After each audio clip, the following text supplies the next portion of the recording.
Yeah, so this next feature is Crash Bang Wallop. And hey, it was bonkers. It was bonkers, man. We had four finishes, right? Four finishes. We're going to look at three right now, and they were disgusting. Jesus, and especially this first one, right? It was our prelim headliner. We had Austen Lane against Mário Pinto, the heavyweights. Now, for the most part, right, when it comes to heavyweights, it's gonna get nasty. Now, there's been the odd ones that have just, you know, done nothing. I think Ngannou Lewis, whew, that was a stinker, right? But yeah, when you've got these motherfuckers with the power, watch out.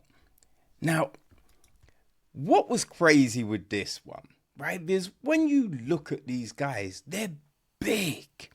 They're big.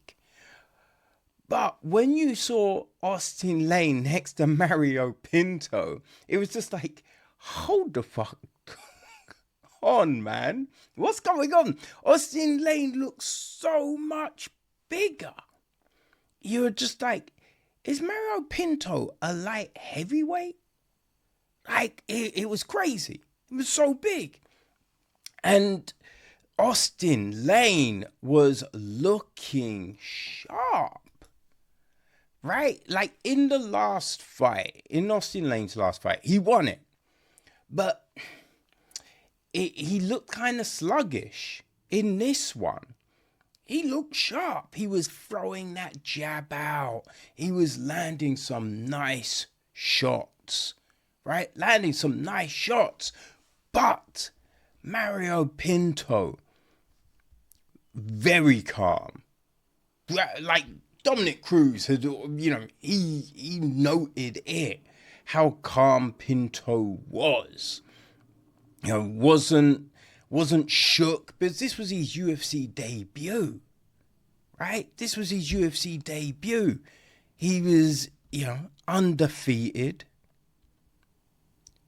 big, knocking people out, right? But he'd only had 9 fights, right? This was his 10th fight.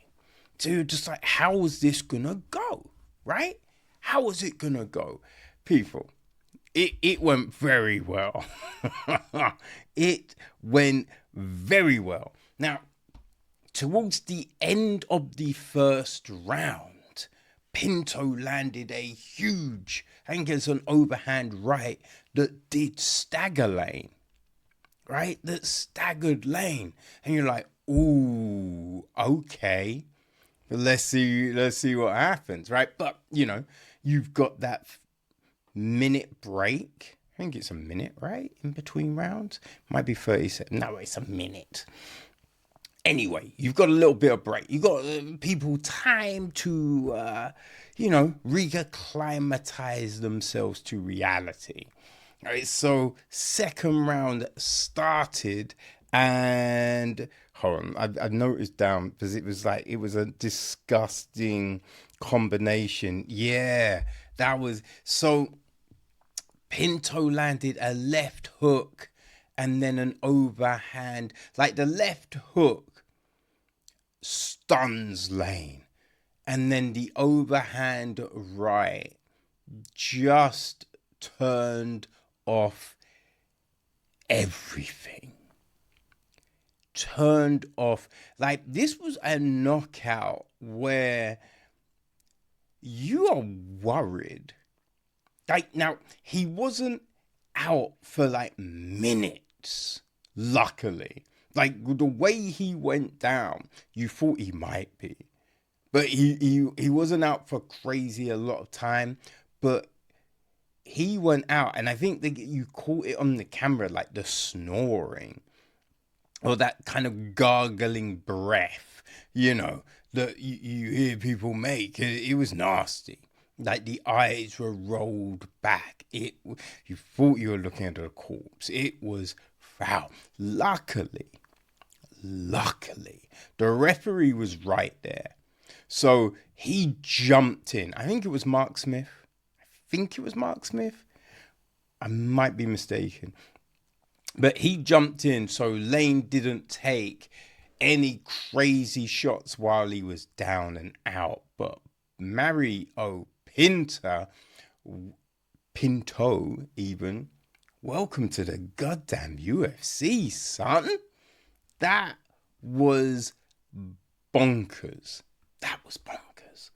Right? So, yeah, that definitely was making this. So next, he had Danny Barlow against Sam Patterson, welterweight clash.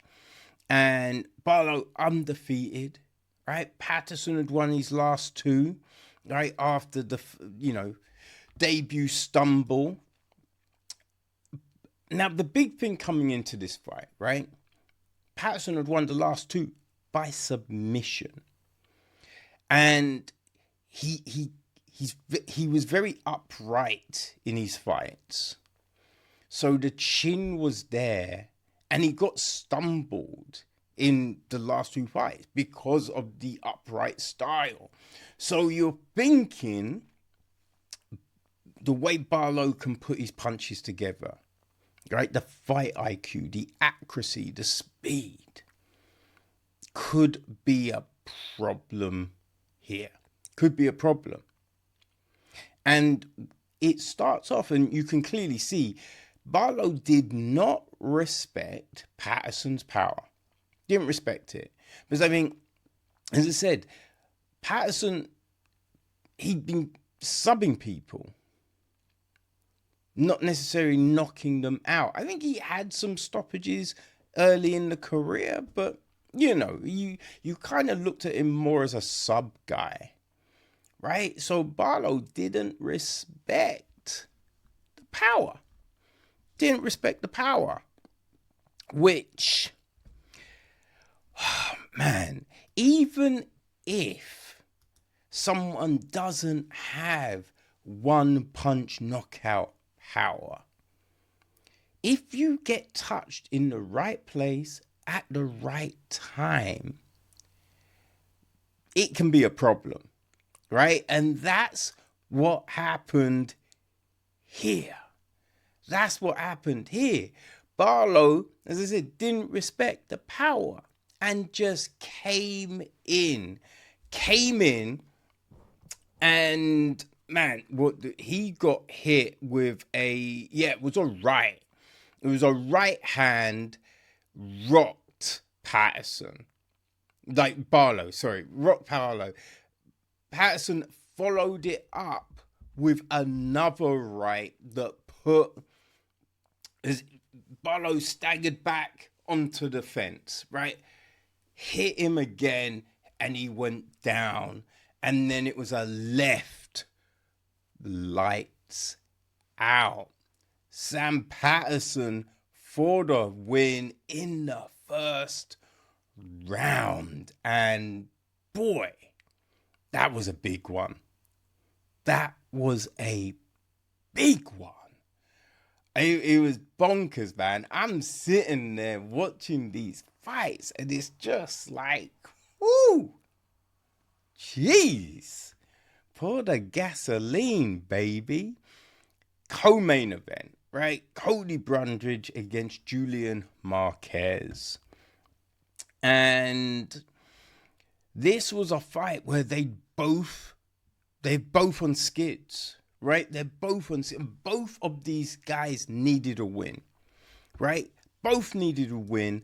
And you could say they were both fighting for their jobs, right? Both fighting for their jobs. And this was another one of those fights where it's like, you cannot look at how they were in the last one as a barometer of how they would be here. Marquez looked good. Marquez looked sharp, right? they were both landing good shots. They're both mixing it up. You're just looking at this like, okay, what is going on here? This is fire. This is great, right? And Marquez rocked Brundage, right? And then was just pouring it on. Bam, bam, bam, bam, bam. Right? Couldn't put him away. Knocked the mouth guard out, though. Right? Knocked the mouth guard out.